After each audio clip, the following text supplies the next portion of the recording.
Good morning student. आज हम आरोह का चैप्टर अक्क महादेवी कवित्री द्वारा रचित कविता का अध्ययन करेंगे।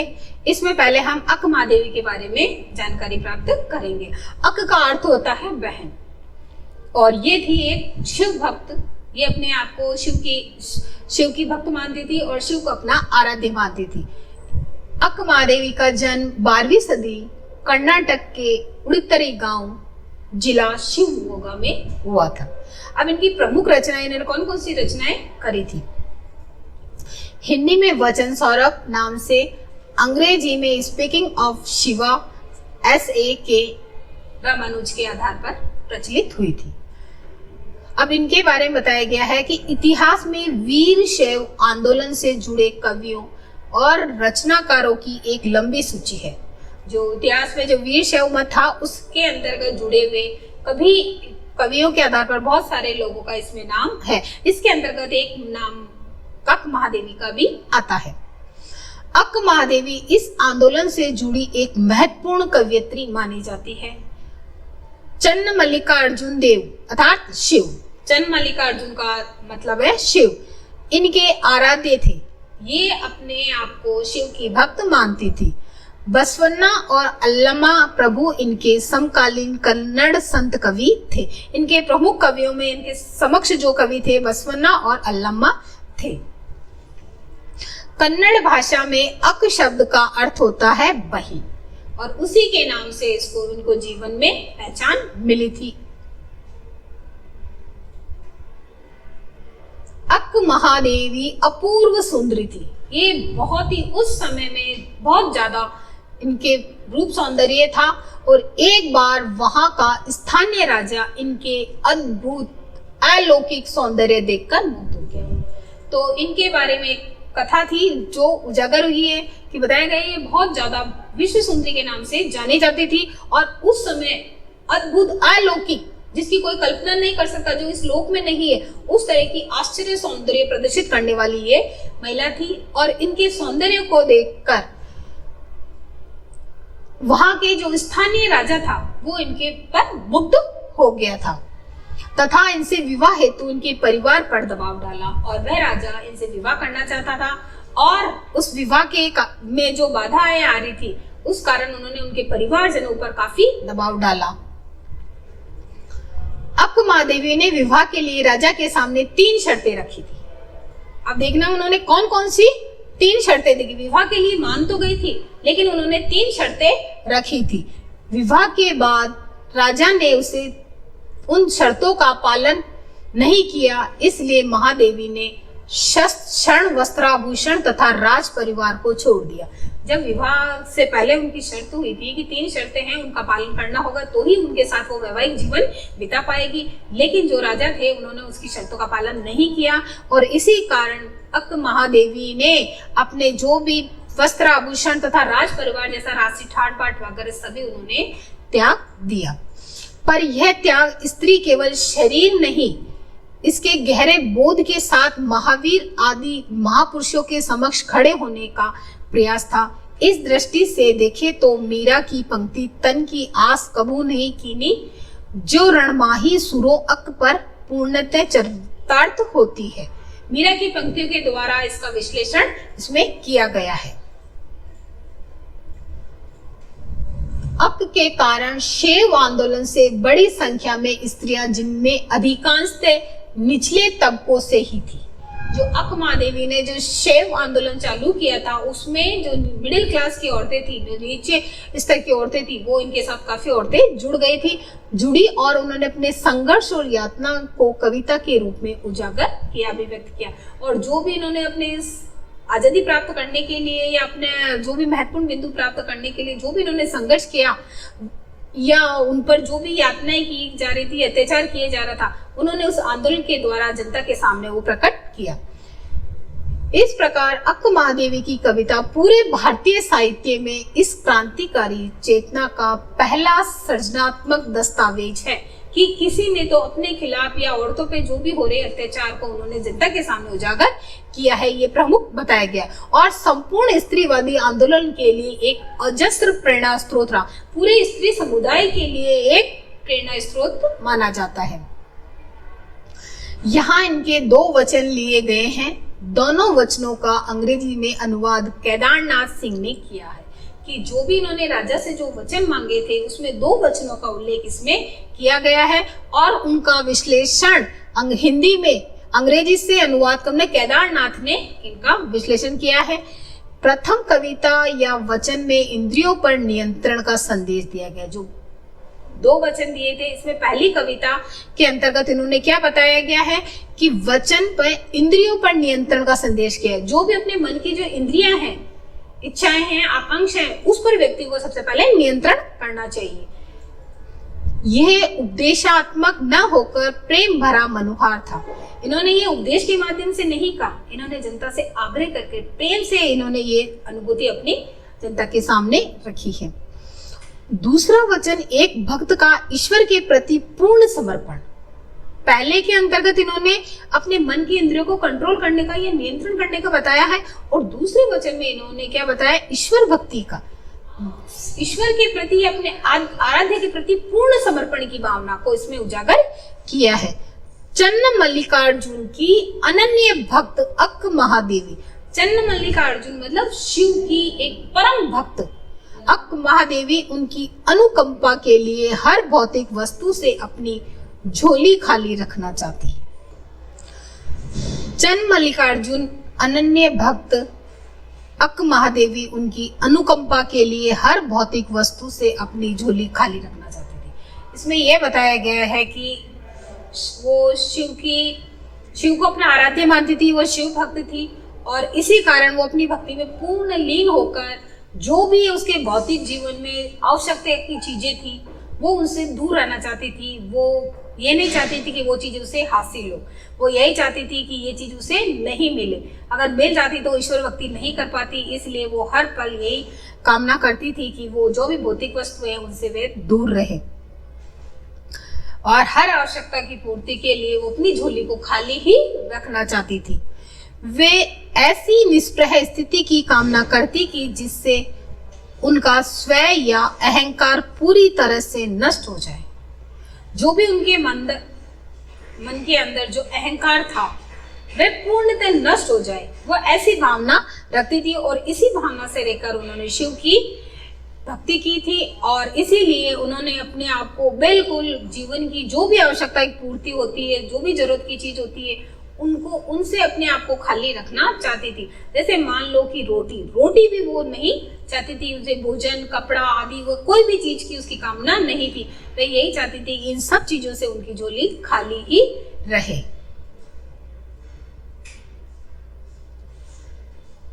पहले वचन के अंतर्गत या पहली कविता के अंतर्गत बताया गया, हे भूख मत मचल।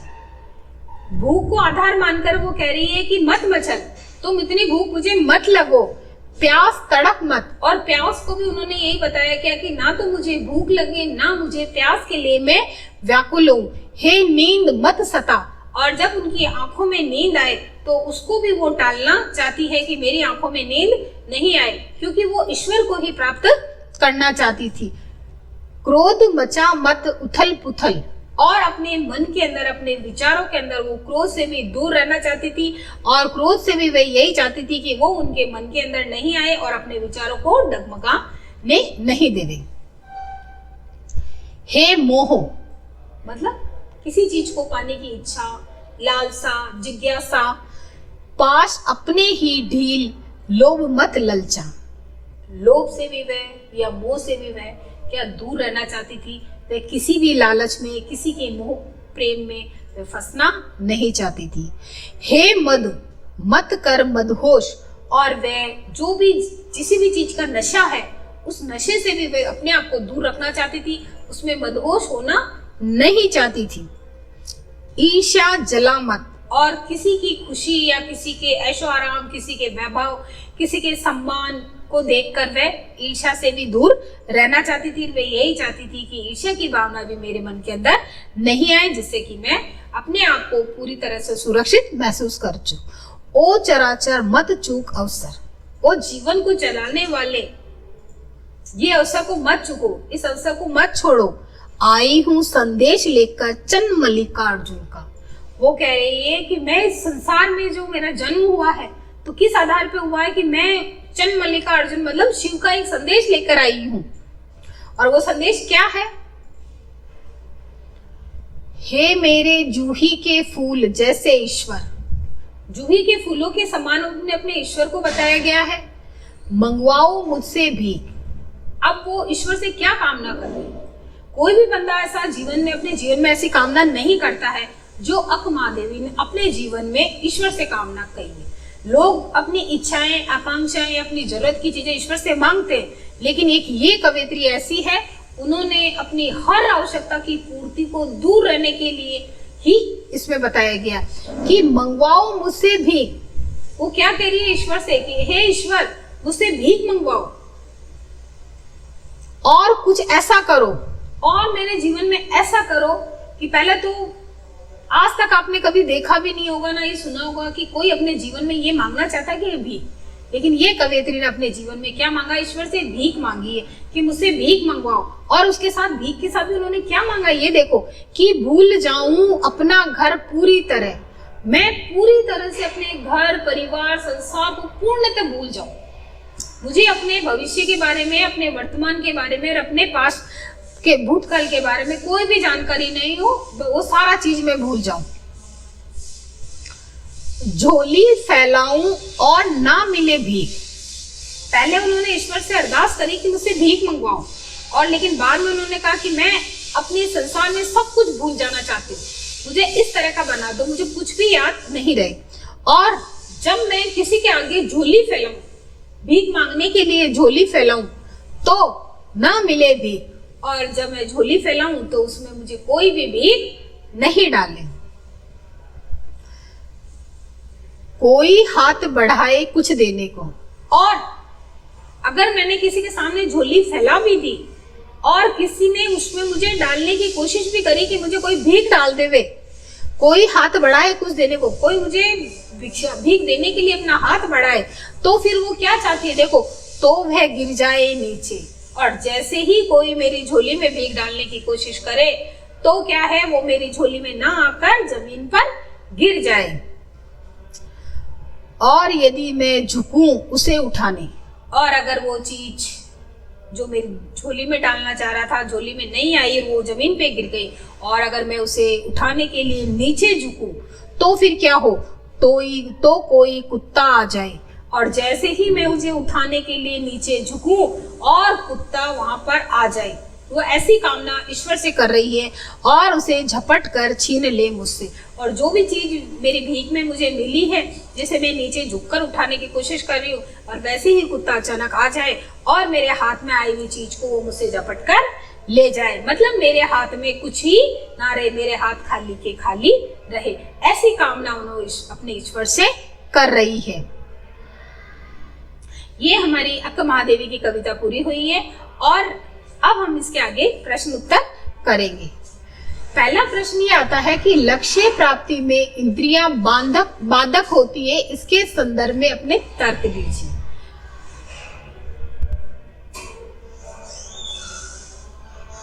इंद्रियों का काम है अपने को तृप्त करना।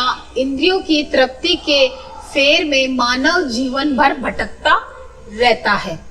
इंद्रियां मानव को विषय वासनाओं के जाल में उलझाकर लक्ष्य पथ से भटकाती रहती है, और ईश्वर प्राप्ति के मार्ग में तो इंद्रियां सबसे बड़ी बाधक होती है।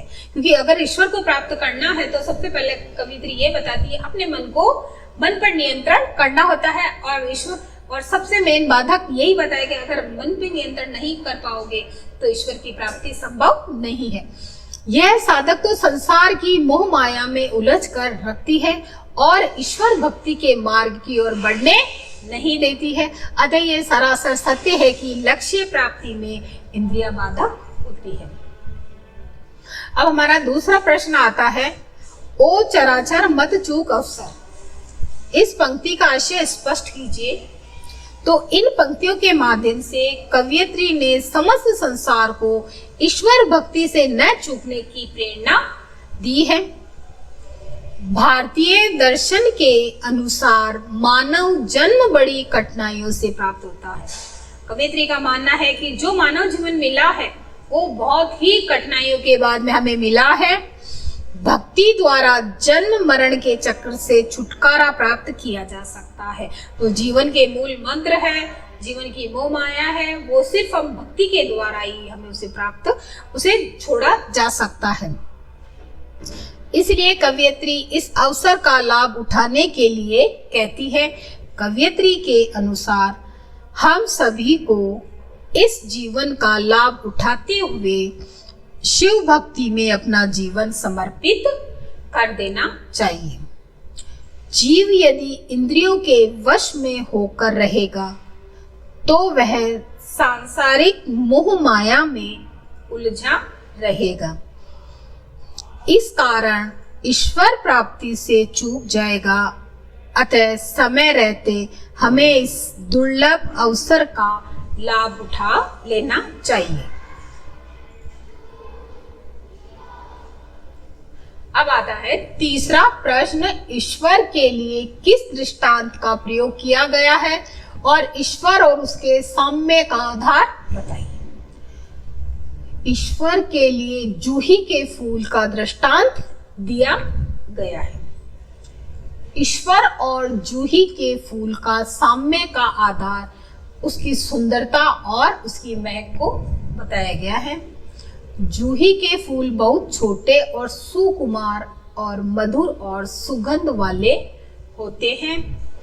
उसी प्रकार ईश्वर में भी जूही के फूल की तरह सारे गुण विद्यमान होते हैं कि जिस तरह जो जूही के फूल में जो गुण है उसी तरह वही गुण ईश्वर में होते हैं। इसलिए दोनों का तारतम्य बताया गया है।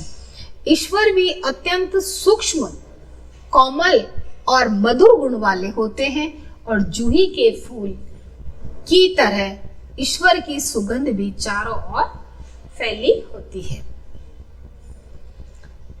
चौथा प्रश्न है, अपना घर से क्या तात्पर्य है? इसे भूलने की बात क्यों कही गई है? उत्तर, अपना घर से यहाँ तात्पर्य है व्यक्तिगत मोह माया में लिप्त जीवन से। किसको बताया गया है कि व्यक्तिगत मोह माया में जो व्यक्ति जिसका जीवन लिप्त हो गया है उसे अपना घर बताया गया है। व्यक्ति इस घर के आकर्षण के जाल में उलझकर ईश्वर प्राप्ति के लक्ष्य के पीछे रह जाता है। कवयित्री ऐसे मोह माया में लिपटे जीवन को छोड़ने की बात करती है, क्योंकि यदि ईश्वर को पाना है तो व्यक्ति को इस जीवन का त्याग करना पड़ेगा। ईश्वर भक्ति में सबसे बड़ी बाधा यही होती है और अपने घर को छोड़कर ही ईश्वर के घर के कदम रखा जाता है कि जब व्यक्ति अपने मोह माया के जाल से पूरी तरह से दूर होगा तो ही वह ईश्वर की भक्ति में लीन होगा। यही इसका सार बताया गया। प्रश्न 5वां, दूसरे वचन में ईश्वर से क्या कामना की गई है और वो कामना क्यों की गई है? तो दूसरे वचन में ईश्वर के सम्मुख संपूर्ण समर्पण का भाव है। इस वचन में ईश्वर से सब कुछ छीन लेने की बात कही गई है और में तो मांगने की बात कही गई है लेकिन इसके अंतर्गत अपने पास जो भी है वो सारा छीन लेने की बात कही गई है। कवयित्री चाहती है कि वह सांसारिक वस्तुओं से पूरी तरह खाली हो जाए, उसे खाने के लिए भी तक न मिले और ऐसी परिस्थिति आने पर उसका अहंकार भाव नष्ट हो जाए और वह प्रभु भक्ति में पूरी तरह से समर्पित हो जाएगी।